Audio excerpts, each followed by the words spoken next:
Hi, welcome to the Pursuit of Truth. It's the 18th of September 2018. I was just listening this morning to Sky News. I've had to rewind it back. I didn't get all of it, but it's about Russian TV misinformation. That's the title is. I guess they're talking about the Russian television channel that I think you can even watch it over here. I think it's called RT, isn't it? And there's 4 Sky panelists in this room, and I just like the hypocrisy that they don't realise that they're doing, because the guy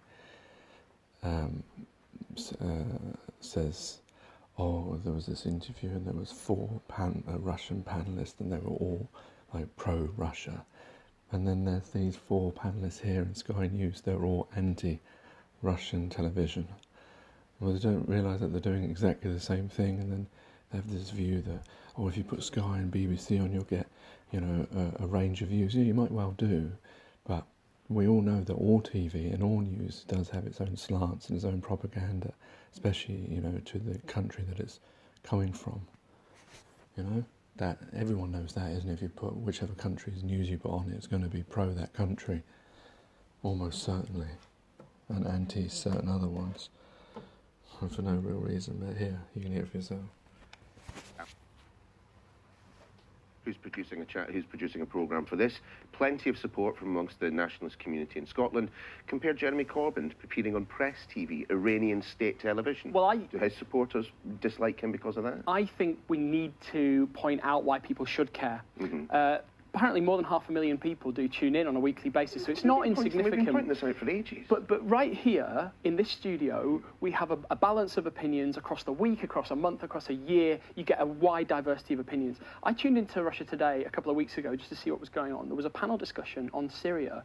4 people all taking the pro-Russian line. No one diverging. But don't you think the onus is on the viewer, the person, to actually be aware and to educate themselves and understand that there's more than one side? Because, as you just mentioned, I've just come back from travelling and I went to Vietnam, and I spent a lot of time in the war museums and things like that, and I was absolutely shocked to the core at the one-sided view that was presented in their materials. Propaganda has always been around. It was but it was incredible the extent at which in these war museums, etc., it was very, very distorted view of history. But in this country, broadcast TV isn't propaganda. No, it's always been what balanced. I'm saying is, if I want to understand a subject, the onus is on me to actually make sure that, having been to such a museum or watched a channel, I then go and understand that that's only one opinion and one perspective, and I educate myself to find out the other perspective. I'm uncomfortable with that because you know that if you turn on Sky, if you turn on the BBC in this country, you will be getting a plurality of views. You can't say the same about Russia Today. So a busy person who accidentally switches on in the morning and sees a line coming across from the TV before they take the kids to school or whatever it is, they might think, oh, well, I hadn't heard that. That must be fact. And actually, it often isn't. It's the Russian party line. And none of us have mentioned that, the day trip to Salisbury interview that was broadcast the other day. Yeah, that got the viewing figures up, with most people's jaws on the floor. Let's talk about Michelle, The Guardian. This is a story we're talking about today. And pollution. So there you go. There.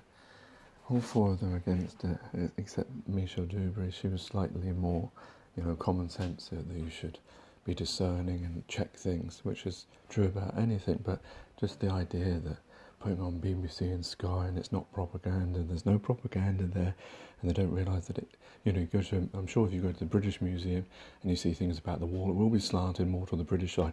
Oh my God, how many films does this country make about the fucking war and bloody Winston Churchill? I'm fed up of them. It's the only films that we make. Of an event that was years ago. Why do we keep making all those movies? Come on, let's be honest, yeah? We all do it. But it's just that people only see it when it's somebody else. Take care, take it easy, God bless and peace.